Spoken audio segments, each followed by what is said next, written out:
and spoke, his head tilted to one side like a puppy, his hands animated, his voice mellow and clear.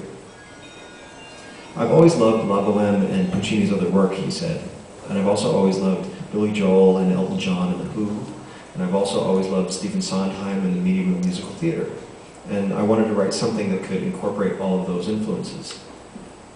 Well, a few years ago, several of my friends came to me and told me that they were HIV positive, and then a couple of them died.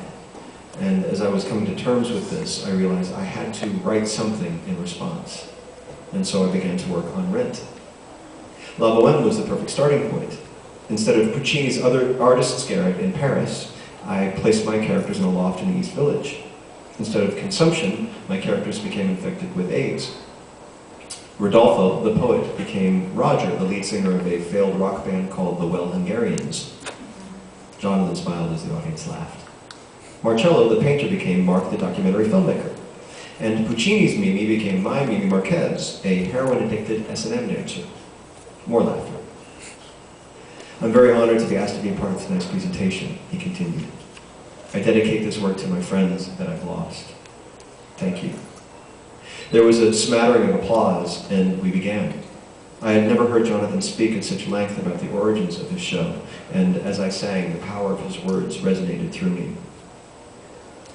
I invited Jonathan to my birthday party at the end of October, and I was happy that he showed up and stayed a long time, socializing and drinking and laughing.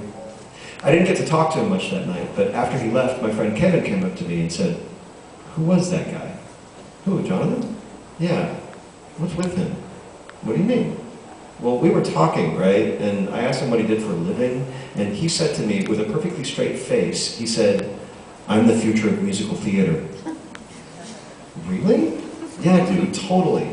I mean, what is that about?" I chuckled. It was a crazy, bold, wild thing to say. "Well, maybe he's right," I said. Kevin took a swig of his beer. "Yeah, but still, would anyone want to admit that?